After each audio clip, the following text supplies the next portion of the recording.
Two men, 13 multi-million-dollar businesses, 8 kids, 1 business coach radio show. It's the Thrive Time Business Coach Radio Show. Get ready to enter the Thrive Time Show. That's it. Bombs away.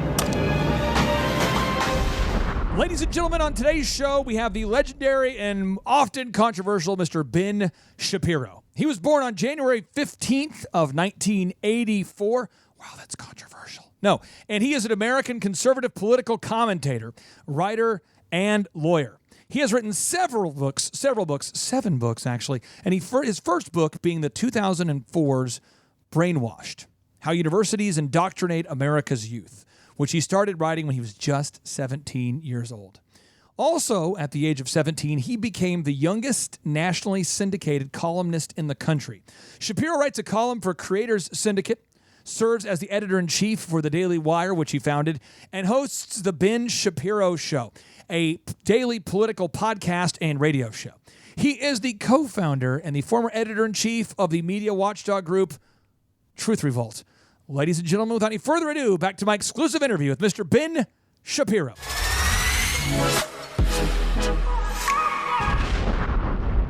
All right, Thrive Nation, we are in for a great conversation. We have 10 minutes of knowledge bombs with Mr. Benjamin Shapiro.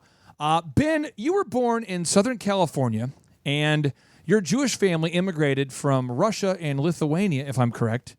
But before you graduated from high school, I believe at just the age of 16, you already had built a platform that you're still creating today. How did you build your platform? Well, I mean, it actually started when I was in college. So I thought when I went to college that I was going to major in music and genetic science. And within the first couple of weeks of being at UCLA, I saw an editorial in the paper comparing the Prime Minister of Israel at the time, Ariel Sharon, to Adolf Eichmann, the Nazi. I walked into the office and I asked if I could write a counter, and that turned into a regular column with that paper. And then I applied cold to be a syndicated columnist, and they accepted me, not really knowing my age. So it really started from there. And I wrote a book on my college experiences that did very well, was a bestseller. And yeah, everything sort of snowballed. It was one step at a time. I think that the first time that people really got to know me probably was not, on a mass scale, was probably 2013 when I debated Piers Morgan about gun control on his show. But it had been a long time in coming. I mean, I'm 34 years old. I've been doing this for a living essentially since I was 17. You actually have written a lot about how it's not about inequality of opportunity. People have equality of opportunity in this country. But people get upset about the inequality of the results or inequality of the outcome. Can you explain about equality and inequality in America today as you see it? Sure. I mean, I think that a lot of people are focused on the left on equality of outcome, the idea that no matter what your behavior, you should actually end up with an outcome that looks equal to the behavior of others. And that's very often connected with the left's perception that the distribution of skills and privileges in American society is uneven, which has been true for every society in human history. We're all born different into different family situations. But the real question is, can you have a free society that is attempting to impose this sort of equality from above? And the right-wing answer to that is, of course you can't. The only thing you can really do is guarantee everybody has equal access to the workings of law and ensure that everybody is the beneficiary of equal liberties. That's a philosophical difference that really is what separates the left from the right in this country. Because America is free and yet inequality is still a thing, the left complains and the right says, well, but inequality has existed in every society ever. It will continue to exist so long as people are born differently and into different circumstances. That's not an excuse for penalizing certain folks or for crushing the rights of other people, because the government simply does not have the power to institute cosmic justice, as Thomas Sowell would suggest. But I think we should have LeBron James wear ankle weights so we could have cosmic justice.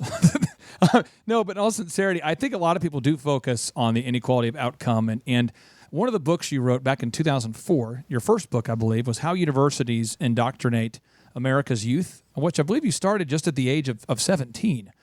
Why do you believe that socialism is so terrible, and why did you write that book? I mean, I wrote that book specifically because I was, on college campuses at the time. I was at UCLA, and I saw this attempt to inculcate certain values from the podium, and it was deeply troublesome to me because it wasn't like they were offering a lot of other sides, and it was insidious in the sense that the syllabi were not including readings from a variety of opinions. It was all one-sided readings assigned by professors who had a certain political point of view to push. That's not the way that you get a solid education. That occurred to me even as I was there. I hire a lot of millennials who work with me, a lot of great folks. I also have interviewed some millennials who are not good folks, and I think that's all true of all generations. But you wrote you said during a Fox interview something I do agree with. You said, this is how a lot of millennials think. This is a group of people who graduated with degrees in lesbian dance theory, and then were surprised when they're surprised when they go out there and they can't find a 6-figure paycheck out of college. Can you talk about this mindset of, hey, now that I have a degree, pay me? Well, we've basically lied to a lot of young people, believing that the real thing that separates earners from non-earners in American society is a college degree, and that's simply not true. It depends what you major in. It's not really educational level so much as it is capacity to do a job. And so when you say to people, well, if you just go to college and major in anything, you're more likely to earn a living, that's not accurate. And it's not only inaccurate, it's lying to these kids. So I don't really blame a lot of these kids who go to college and just major in whatever stupid thing they want to major in. They've been told that no matter what they major in, their life is set. That's a lie that society has been telling to them for 30 years, but it does create this sense of entitlement that's entirely unwarranted by reality. David Green, the founder of Hobby Lobby, he doesn't have a college background, but he's built $1 billion business. And he once said that the government is forcing us to choose between following our faith and following the law. How would you respond to somebody like David Green, who is quote unquote uneducated? He doesn't have a PhD from somewhere. He's built $1 billion business, and he's a simple-minded person, according to many worldviews, because he wants to refuse to pay for abortion and other birth control with his private company's money. What do you think about David Green's stance on the Obama administration's federal mandates? I mean, he's clearly correct. The fact that the Obama administration, so many on the left want to cram down their particular point of view on religious folks, is certainly a violation of religious freedom, but it's indicative of exactly that first principle we're talking about. For the left, they believe that the only way to achieve true social justice is to force certain people to do things that they don't want to do and to violate the liberties of one group in favor of the privileges of another. That's a huge mistake on any moral spectrum, but the left engages in it routinely. It's mostly going to be directed against religious people at this point because the left is secularist in orientation, which is connected with that governmental view. If you believe that government is God, you are inherently secular. Justin Bieber, I heard you once describe Justin Bieber as saying the real harm is kind of being Justin Bieber being a sort of a symptom of a huge problem. You said the real hallmark of success is whether you can take off your clothes, act like a jackass, drink, smoke pot, and get arrested. What do you mean by that when you were describing Justin Bieber being a symptom of a big problem? Well, I do think that we are a culture that thrives on celebrity, that rewards celebrity, and celebrity is in large part how many headlines you can accrue in a short period of time. The easy way to accrue headlines is actually bad behavior. So if you act as though you have no standards, if you make a headline every once in a while, then you are going to actually probably benefit more than if you act like a responsible human being. And then we also have this tendency to reward people for creating obstacles and then overcoming the obstacles they created in the first place. That's a huge mistake. I mean, we have all these sort of redemption stories, but what about the guy who didn't actually screw up his life? He just led a responsible life, and now he's successful. We never hear those stories told because they're not quite as interesting and dramatic as somebody who completely screws up their life and then achieves some moderate level of success. But the truth is what we should be aspiring to is making responsible decisions along every step of the way, and that's where religious communities come in by upholding the sort of solid citizens of the community, the pillars of the community, and saying these are the folks you should be modeling after, not the folks who are making the headlines and who are interesting to watch and gossipy and fun to watch, and then maybe later they redeem themselves. You should be trying to make a good decision every step of the way. Next hot take. NFL, the games are attended by fans who are largely patriotic. It's a privately owned league, and the rules or the owners state, hey, we want you guys to stand for the anthem. What do you think should be done to players who choose to take a knee? What are your thoughts on this entire NFL knee gate? Well, now it's a little bit late for the NFL to do what they should have done in the first place, which is they should have just suspended anybody who's a knee at the very beginning. And then they should have said, that's our rule, that's been our long-standing rule. The NBA did the same thing in 1996, and it was totally fine. The problem is that now the genie is out of the bottle. They do that. It looks like they're cracking down on this exercise of free speech. The truth is that if the NFL ignored it for a few weeks, and if President Trump shut up about it for a few weeks, it would probably go away. But now if you actually have to take a hard line, what the NFL really should do is they should get all the players in a room, and they should say, look, here's the deal. Our ratings are going down.